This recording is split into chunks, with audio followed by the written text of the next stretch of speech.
तुमको फोटो नहीं खींचे हो इस तरह इधर बुआ लगती है तो वही दीदी को बुला के समझाऊंगी बजाने के लिए बोल रहे हैं पता इस तरह आएंगे हम घर पे बड़ा हाँ फोटो नहीं खींच रहे आए नहीं जान तो रही इस तरह करना पड़ेगा इस तरह मैचिंग वाली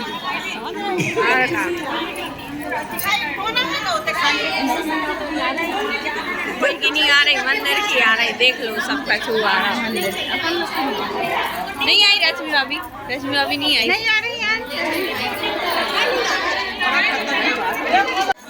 क्या बोल रहे हैं इस तरह की करके पूजा करके पता जब बुकिंग हो गई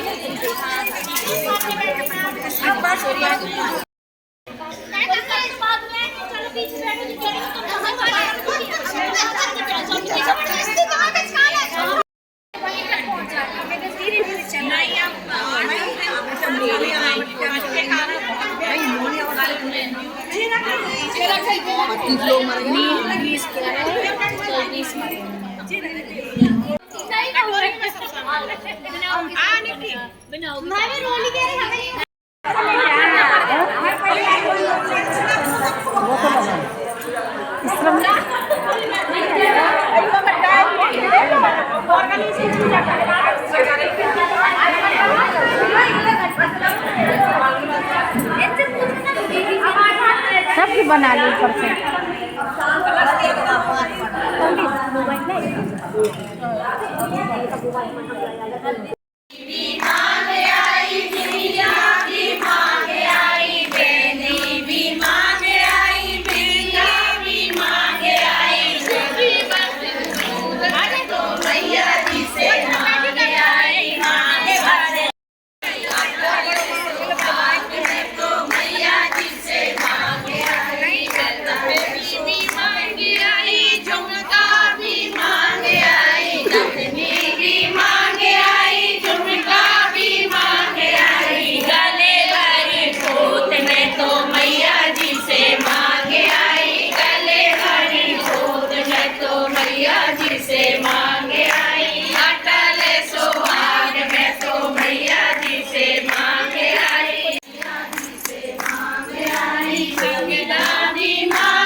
चढ़ी थी जी कहने लगी अरे अच्छी गंदा इतना मतलब मैं इसको क्या निकालूं कहने लगी जी निकालो मेरे से विवाह करो मेरे को बाहर निकालो तो कहने लगे अरे एक तो मेंढक है और इतना गंदा है और मेरे से विवाह मैं राजकुमारी उसमें तो बहुत ऐड था कि भैया मैं इतने बड़े घराने की और कहाँ का तू मेंढक उसने भी मेंढक को भी अपनी योनि बदलना थी तो वो बोला कि यदि तुम बॉल में दे रहा हूँ आपको बाहर मिल जाएगी लेकिन आप मेरे साथ विवाह कर लेना।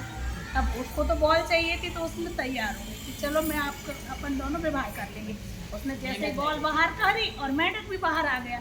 अब उसने फिर देखा अरे इतना गंदा सा, वो महल के द्वारा दौड़ गई तो वो भी दौड़ के गया। तो इसने जाके और दरबार से बोल दिया कि तुम अच्छे से दरवाज़ा बंद कर दो ताकि वो मेंढक परेशान कर रहा अंदर ना आए। अब इतने में राजा साहब आ रहे थे तो उनके राज्य में था कि कोई भी जीव जंतु मरना नहीं चाहिए।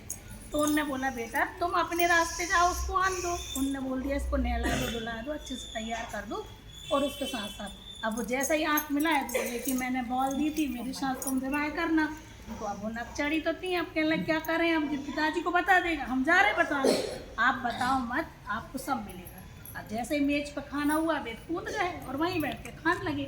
अब जब इतना सब किया तो राजा साहब बोले कि कोई आत्मा जरूर ऐसी है, बोले इसको अपन अच्छे से रखेंगे। उन्होंने राजा ने उसकी बहुत हिफाजत की। जब ये शयन करने जाने लगी तो इनके पास कोई जाते ही नहीं थे। बोले पिताजी आप आओ हमें कहानी सुनाओ। अब मेंढक फिर घूर के देखे तो बोले पिताजी आज मेंढक को आने दो। बोले ठीक है। अब जी जैसे ही अंदर गया फिर परेशान करने लगे, कहीं पलंग में कूदे कहीं नीचे। तो बोले देखो बॉल के पीछे तुम्हें यहाँ तक तो मैं ले आई, अब आती हो गई है, अब दरवाजे बंद हो गए।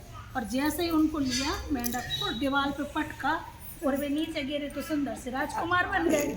अब राजकुमार बन गए तुम्हें कहानी तो बताना पड़ेगी कि तुम तो थे मेंढक, अपन बाहर निकलेंगे और इतने सुंदर हो, अब तो मैं आपको वरण करूंगी और अपना विवाह होगा।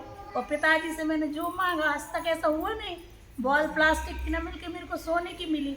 अब ये दोनों सच दस के जब बाहर निकले तो पिताजी बोले बेटा ये कौन है, तुम तो कोई को पास में खड़े भी नहीं होने देती।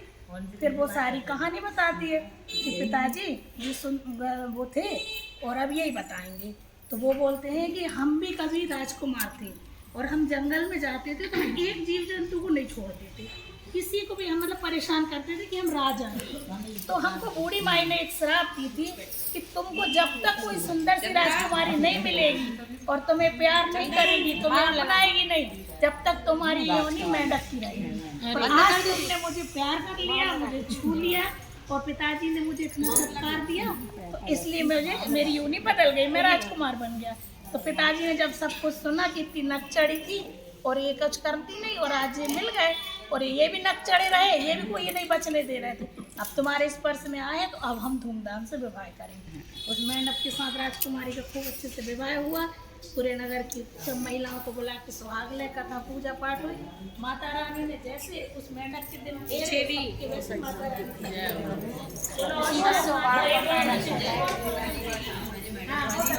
अच्छी लगी है। तुलसन की ओर सुन लो, रोज गंगा जी नहाए और तुलसन है और से मंदिर के दर्शन करो, दर्शन करके उपास बिहारी जी के और आ जाए घर जा जाए। एक दिन अब बेटी रही तो सब उनकी सखियां नहीं पहली बार सुनी है। तोड़े बनाए अब बेटी रही जो लुकी भी ले लगी बस अच्छे रुच के बनाए तोड़ ना दे बड़ो तुम्हारी तो मना नहीं कैसी अच्छी बेटी है, ऐसा लगा थे अपने घर ले चले। अब ये तो रही तुलसन महारानी बेटी कन्या तो घर ले चले, कहने लगे हो गई अब अकेले एक दिन होगा 2 दिन होगा। महाराजन से कहने काय सुनो एक बात बताए के जोर जोर से बोलो ना। तेरी आरती से अंधेरा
तेरा न ले